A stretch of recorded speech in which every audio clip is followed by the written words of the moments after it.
Some exciting new information on the prospect of a fourth stimulus check specifically focused on the low income. I have all the details for you in this video. Let's get into it right away. But if you're new here or if you haven't done so yet, make sure to subscribe by hitting that button right down below the video. It's totally free to do so, and so I can keep you updated each and every day during this very busy time as we continue to see so many things changing out there right now. But I'm watching everything closely and I break it down into these short videos so that you can get the latest details hot off the wire each and every day as this information is being released. So again, thanks so much for joining me. Make sure to subscribe down below if you haven't done so yet, and let's get right into the video.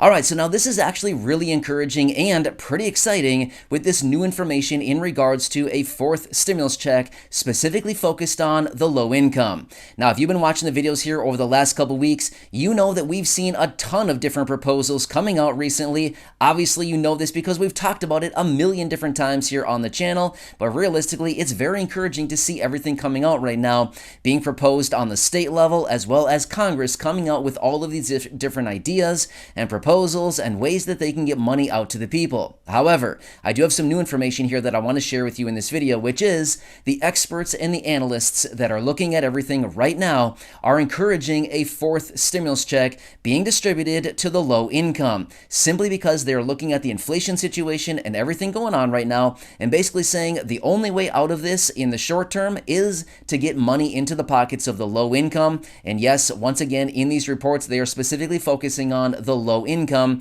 because we all recognize right now it is the low income who are really feeling the pinch from all of this inflation and everything going on. However, let me talk you through some of the concerns about sending out a stimulus check and some of the things that they're looking at as they examine what it would actually take to send out a fourth stimulus check for the low income. So here's what they're looking at. Number one, in the event that they do send out a fourth stimulus check, they are looking at the income qualifications. In other words, where would they draw the line? Would it be $75,000 like they did with the last one? Would it be $50,000, $40,000, or maybe $20,000? So they're basically looking at what would be the perfect point at which they could send out a stimulus check to highly focus it on the most vulnerable and highest risk people out there who need this money the most out of all Americans. No line was drawn yet. I did not see a specific number, but essentially they've all come to the consensus that this $75,000 is way too high. It needs to be significantly lower than that. $30,000, maybe $40,000 at the most is what they're considering. But again, until we get an official line on that, again, we don't really know what it's going to be, but essentially they're all saying $75,000 as an individual and $150,000 as a married couple is way too high. These people do not need checks. It is the lower income people, the really low income people. So anyway, this is pretty encouraging as well. Now, number two, they also want to look at the labor impacts of actually sending out another stimulus check. Now, this is something that we've seen a lot of controversy about and a lot of back and forth.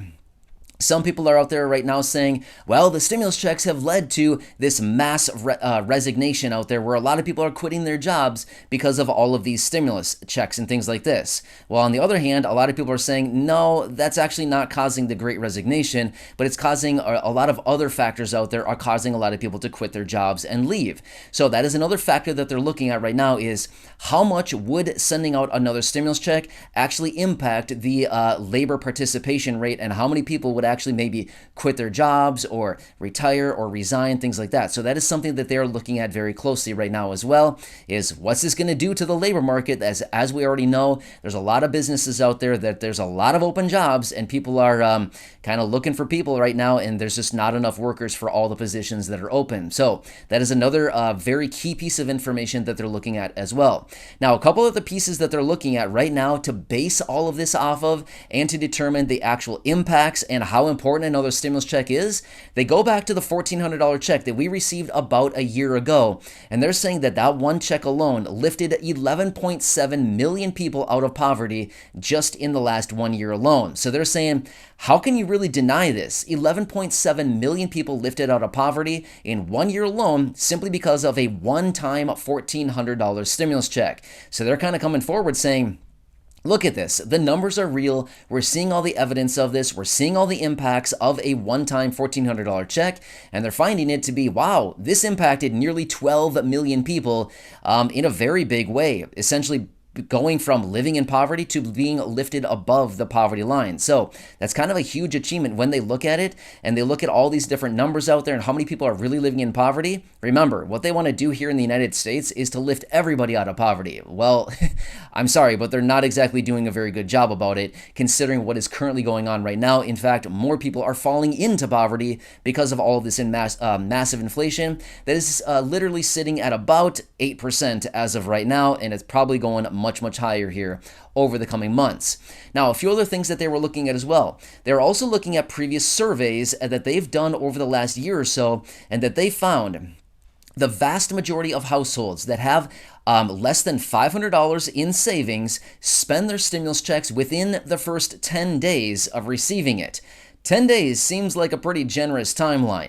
Now, again, these are all averages, and these are just kind of rough timelines as far as kind of taking a whole number, looking at anybody who maybe has under $500 in savings. And again, these are all based on surveys. So respondents come in and they respond to the surveys. So again, the information is only as good as kind of what people respond to the surveys. But essentially they're saying, hey, anybody who had under $500 in bank accounts in savings spent their checks roughly within 10 days. So again, they probably had some kind of timeline within the surveys they were sending out, basically saying, did you spend your check within 1 to 10 days, within 10 to 20 days, something like that, I'd imagine. And the vast majority of people probably clicked the box saying, yeah, between 1 and 10 days, all that money was gone. So again, they're building some pretty good cases right here for why another stimulus check would actually be necessary.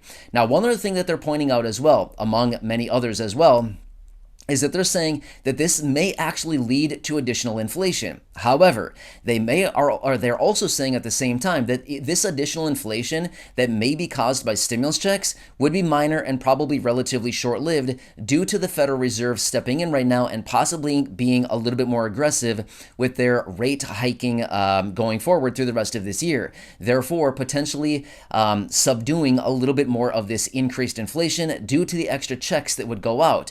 Now, this also comes back full circle to what they were just talking about, or what I was talking about just a second ago, saying they're kind of looking at it saying, okay, what would be the income threshold? Because here's the deal. The lower that they bring that income threshold, the less people that would be eligible for the check, right? Well, if the check is available for, let's just say, 10 million people, the inflationary impacts would be much less than if the check was available for 100 million people. Kind of get what I'm saying? It'd be less money going out for, less money, less people, right? So that's why they're really looking at this situation and wondering, okay, what is kind of the key number? What is the key number of income as far as who would be eligible for this? And then they wonder, okay, what is the key number as far as dollars into bank accounts? How much do people really need right now? Is it 1,000? Is it 500? Is it 2,000? Is it 1,400?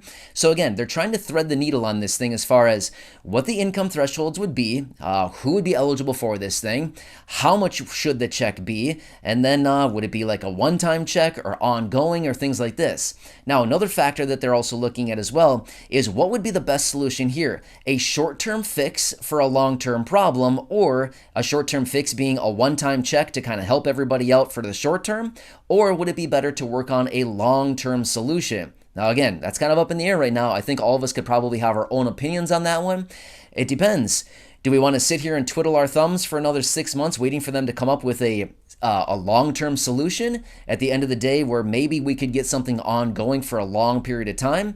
Or would we be better off just getting a bigger payment right now really quickly, and then in a month from now we're kind of sitting back in the same position? So again, there's a lot of back and forth on this, and again, it's totally different based on everybody's situation. For one person, it might be, hey, I need a big amount of cash right here, right now in the form of a stimulus check, $2,000, $1,400, something like that. Or maybe the next person says, I don't really need a big lump sum payment right now, but rather ongoing payments of a couple $100s each and every month. For the long game, the long-term solution would be a much better solution for me and my situation. Now, again, it's going to be totally different based on every single person and every single situation out there.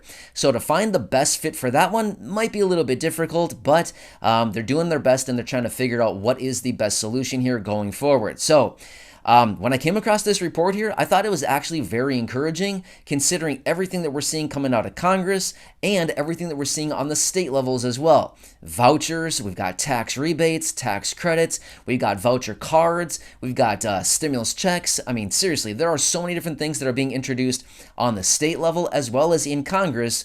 What have we talked about here? In Congress over the last 2 weeks or so now, what have we seen? 8 proposals or something like that talked about in Congress. We've even seen other proposals coming out talking about a $300 voucher on an ongoing monthly basis. We saw the proposal that we talked about just the other day, $100 per month per person in the household. We've seen all kinds of different things, even a one-time $1,100 stimulus check, among so many other proposals that we've seen coming out of Congress as well. So seriously, it seems very encouraging. At this time, we still need to wait, of course, just like always. We need to continue waiting, but the simple fact that they continue talking about this and they continue coming up with new ideas, new proposals, new concepts, new ways that they can get money out into the pockets of the people, I continue to feel like, hey, it's very encouraging, and I encourage Congress and all these lawmakers as well as all of these other people out there to continue playing around with these ideas, because it's only a matter of time. If they keep coming forward with these ideas,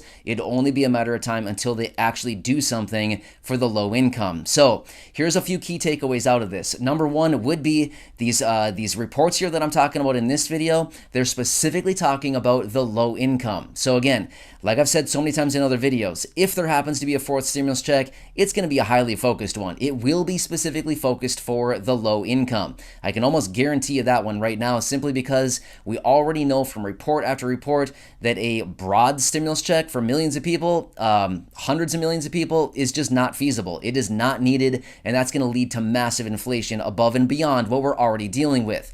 However, a focused stimulus check will, number one, probably have minimal inflationary impacts, as well as helping out the low income in a very good way. And we all know that according to all these reports and everything that we're seeing, it's the low income. I mean, we've talked about this so many times now. I don't need to talk about it again, because seriously, we've talked about it so many times that we don't need to cover all that business again, right? Anyway, very encouraging stuff here. I'm pretty excited about it. But of course, as always, all we can do at this point is just continue to cross our fingers, watching everything, and encourage these people to continue going forward with all of their ideas, concepts, proposals, anything else they want to introduce going forward for stimulus checks for the low income. Anyway, I'll keep you updated as I do get more information. Make sure to subscribe down below so you don't miss any updates going forward with all this information that continues to change very, very rapidly. I'll continue to break it down in these short videos and deliver them to you each and every day so that you can get the latest updates hot off the wire. So make sure to subscribe, share this video, or go back and check out any of the other 2,300 videos right here on the channel. Enjoy your day. Thanks so much for watching, and I'll catch you again later in the next video. I'll see you for now.